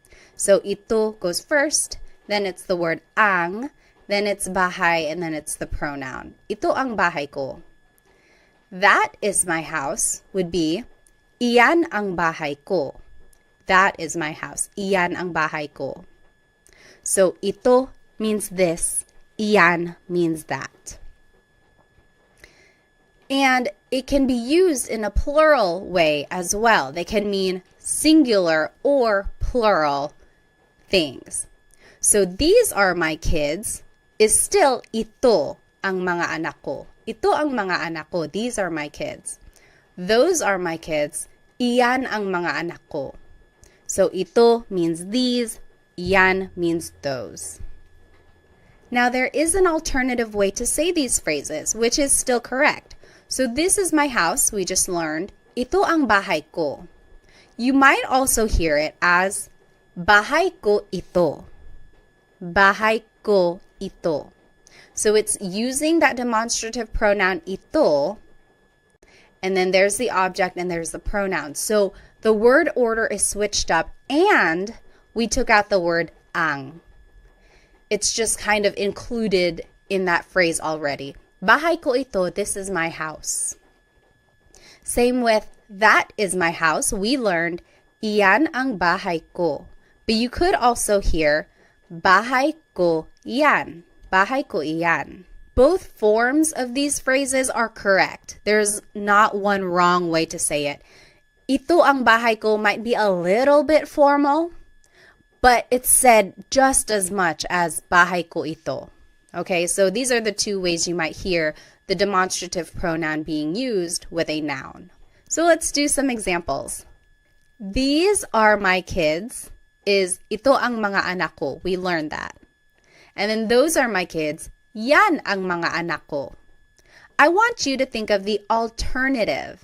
Remember, we took out the word ang, and then we had to switch up the order. So if you need to take a look at the last slide, you can flip back. But go ahead and pause the video now if you'd like, and then we'll go over it. Okay, so the alternative for ito ang mga anak ko would be mga anak ko ito. So the object goes first, then it's the pronoun, then it's the demonstrative pronoun. Mga anak ko ito. Yan ang mga anak ko can also be said, mga anak ko yan. Mga anak ko iyan. Okay, so those are the different ways you could say these phrases. They are both used equally as much. Okay? So this is just a review of the sentence structure for using these pronouns. Usually it's the adjective first, or it could be the demonstrative pronoun ito, iyan. then it's the word ang, and then it's the object, and then it's the pronoun. So that's the sentence structure. And then remember that these possessive pronouns never go at the beginning of the sentence. They always go after the object. Okay? Now I want to take a look at some possessive sentence markers. What is a possessive sentence marker? Well, it's a part of speech that indicates ownership specific to a person or multiple people. So now if we want to say someone's name, like we're saying it belongs to someone specific, this is how we're going to do it. So we would use the word ni for one person. We would use the word nina for multiple people. So take a look at this. Mary's children are smart. So it's just one person. It's Mary. It would be, matalino ang mga anak ni Mary. So this is the same sentence structure. It's the adjective, then it's the word ang, then it's the object. And instead of a pronoun, now we're adding someone's name. And in order to do that, we have to use this possessive sentence marker, ni, because it's just one person. Matalino ang mga anak ni Mary. Mary's children are smart. Now, if we're talking about multiple people, like this is Sam and Jane's car, then you would have to use the word nina. Ito ang kotse nina Sam and Jane. So it's still that same sentence structure. Ito is the demonstrative pronoun, then it's the word ang, then it's the object kotse, and now instead of a pronoun, we're using someone's name, but then we have to use this possessive sentence marker nina because it's multiple people. So ito ang kotse nina Sam at Jane. This is Sam and Jane's car. All right, so this is that sentence structure I was just talking about. It's the adjective, plus it's the word ang, then it's the object, then it's ni or nina, and then the names go at the end. So here are some examples. Let's do number one together. Sarah's head hurts. Head is ulo, hurts is masakit. So let's just follow this sentence structure. So adjective comes first, masakit, ang, ulo, which is the object, ni, Sarah. So it's just one person, so we would choose ni. Masakit ang ulo ni Sarah. Sarah's head hurts. You take a minute, you do number 2 and 3, and then we will go over it. Okay, number 2, John and Amy's house is far. House is bahay, far is malayo. Malayo ang bahay nina John at Amy. Malayo ang bahay nina John at Amy. So we use nina because it's multiple people. And number 3, that is Mario's cat. Cat is pusa. Yan ang pusa ni Mario. Iyan ang pusa ni Mario. So it's just one person, so we would use the possessive sentence marker, ni. Now, there are some different ways to say these phrases. Let's take a look at the example. This is Sarah's house. We learned, ito ang bahay ni Sarah. But you could also hear, bahay ito ni Sarah. So in this case, the object goes first, then it's the demonstrative pronoun, then it's the possessive sentence marker, ni, and then it's the name. Bahay ito ni Sarah. Another example, that is Mark and Molly's house. It would be, iyan ang bahay ni Mark at Molly. So we've learned these sentence structures already. It's the demonstrative pronoun, then it's the word ang, then it's the object, and then it's usually the pronoun, or in this case, it's the people with the possessive sentence marker. Now, the alternative way to say this is, bahay iyan ni Mark at Molly.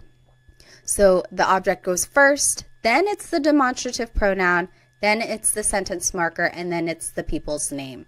Bahay iyan ni Mark at Molly. So these two ways to say these phrases are both correct. They are used equally as much. So you might hear them in those ways, or you could practice saying them either way. I would say it's more casual to say, bahay ito ni Sarah. But if I'm walking around and we happen to be walking by Sarah's house, I could say, oh, Ito ang bahay ni Sarah. This is Sarah's house. So it kind of just depends on the context of what you're trying to say. Okay, but they are both used equally as much. Okay, now let's take a look at this last set of possessive pronouns. They are different from the first set that we learned. These are also known as sa personal pronouns, and you'll see why. So these pronouns can replace the noun in the sentence. Not always, but they can, and you'll see what I mean. So akin means mine, akin. Iyo means yours, singular. That's just you, it's yours. Kanya means his or her. Kanila is theirs. Atin is ours, inclusive. Amin is ours, exclusive. Inyo is yours, plural. So these are all pronouns that still show possession or ownership, but they are different from the ones we just learned. So it's not ko or mo or nya, but now it's akin, iyo, kanya, and it means mine, yours, his or hers. Okay, so we'll take a look at how they are used. Let's take a look at car. Car in Tagalog is coche. And remember how I said that these possessive pronouns are usually considered sa pronouns, and this is why. Usually you would use them with the word sa. Sa akin ang coche. The car is mine. Sa akin ang coche. Sa by itself is a preposition which means to, but it can be used in a number of different ways in Tagalog. And with these possessive pronouns, it's usually said before the possessive pronoun when you're using it in a sentence. So, sa akin ang coche, the car is mine, sa akin. Sa iyo ang coche, the car is yours, singular. Sa kanya ang coche, the car is his or hers. And that's gender neutral, kanya. Sa kanila ang coche, the car is theirs. Sa atin ang coche, the car is ours, inclusive. Maybe we are all sharing a car. Sa atin ang coche, the car is ours. Sa amin ang coche, the car is ours, exclusive. So me and my husband Chris, the car is ours. Mine and his. It's ours. Sa inyo ang coche, the car is yours. So maybe you all as a class, you are sharing a car. The car is yours, you plural. So this is the word order now. So it's the pronoun first, then it's ang, then it's the object. Sa akin ang coche, the car is mine.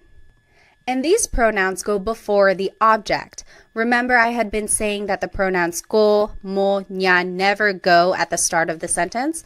Well, for these pronouns, akin, iyo, kanya, they actually do go at the beginning and they go before the object. So that's kind of a difference there.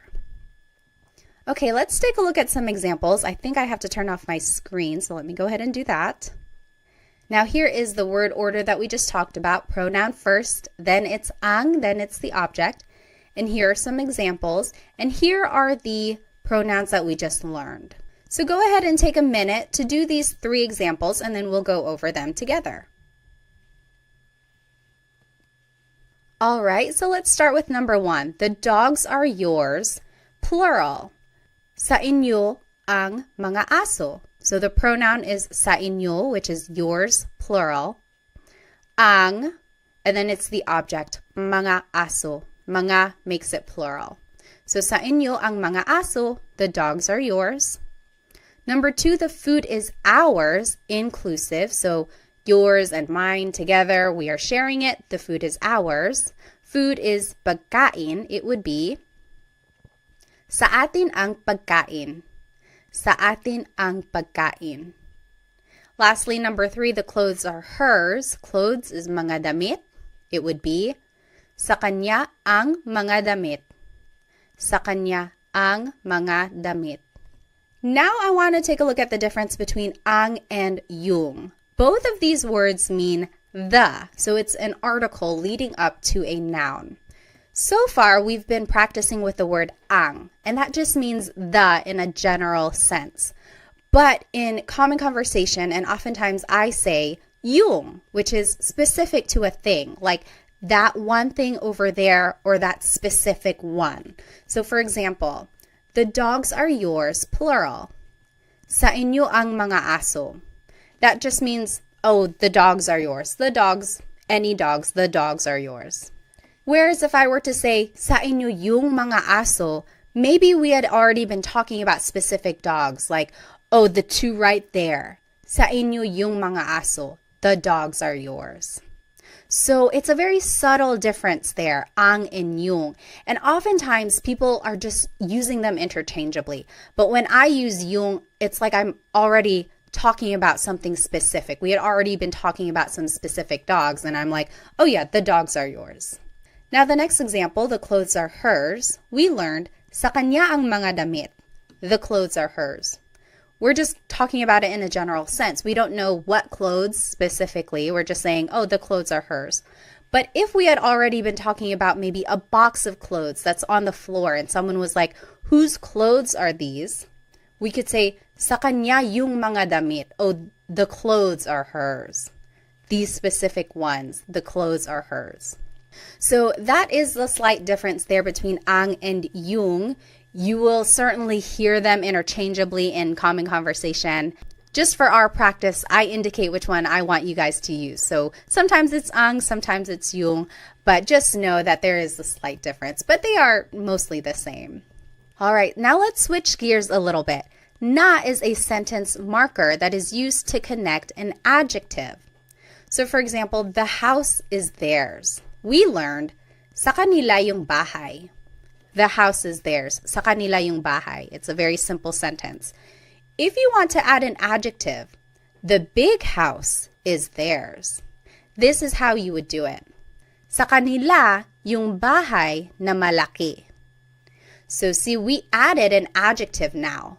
And you would do it by adding this sentence marker na, and then it's the adjective malaki. Sa kanila yung bahay na malaki. But you could also hear it this way.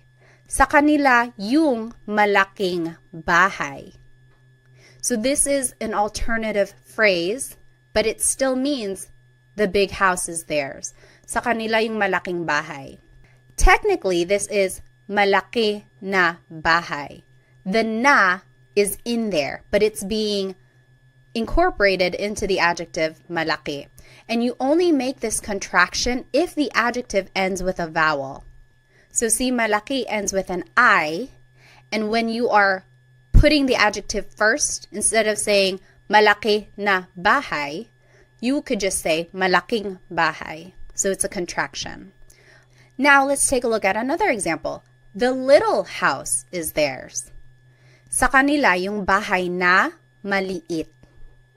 So there's that sentence marker na, and then the adjective maliit means little. You could also hear sa kanila yung maliit na bahay. So we just switched it. We put the adjective first. And now we don't make the contraction. We don't put it together because it doesn't end with a vowel. You would still use this sentence marker na.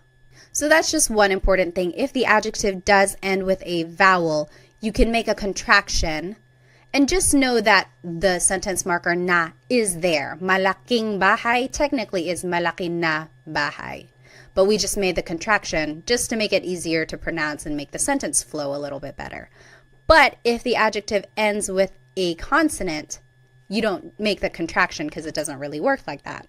And these two ways to say these phrases are used equally as much. There isn't a formal way, there isn't a casual way. It's just kind of personal preference or depending on what someone wants to say. Now let's do some examples. It is the sentence structure pronoun first, then the word yung. Now I want you guys to just practice yung, but again, remember it means the, and it's interchangeable with the word ang usually. Then it's the object, then it's the word na, and then it's the adjective at the end. And then here are the possessive pronouns that we learned. And here are some examples. Let's do the first one together. The white car is mine.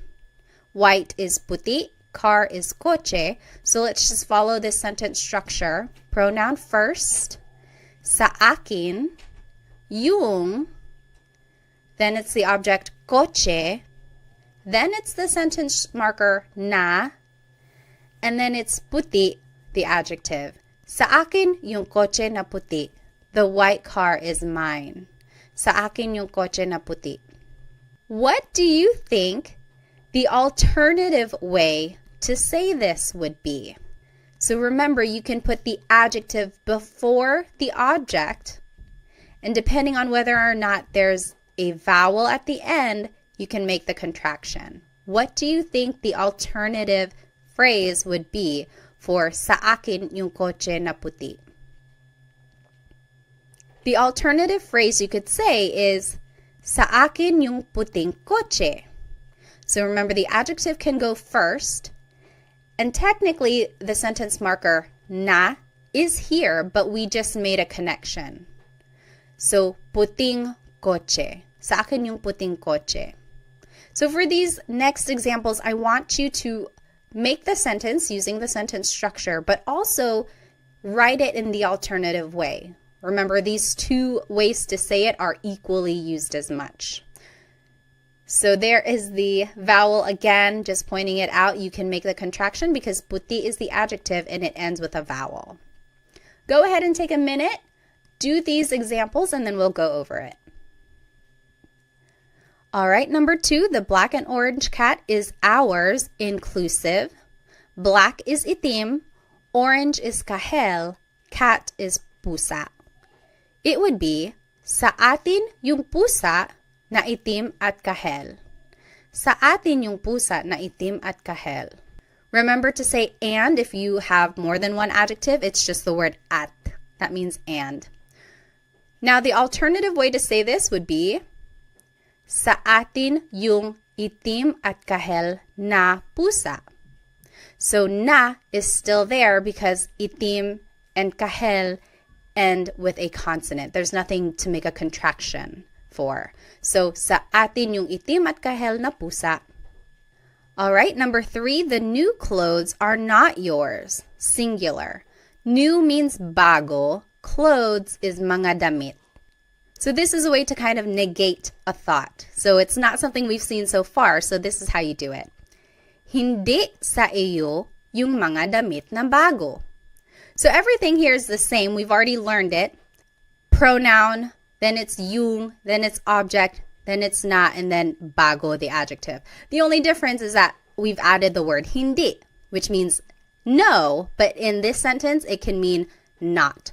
So the new clothes are not yours. Hindi sa iyo yung mga damit na bago. So that's how you would say not.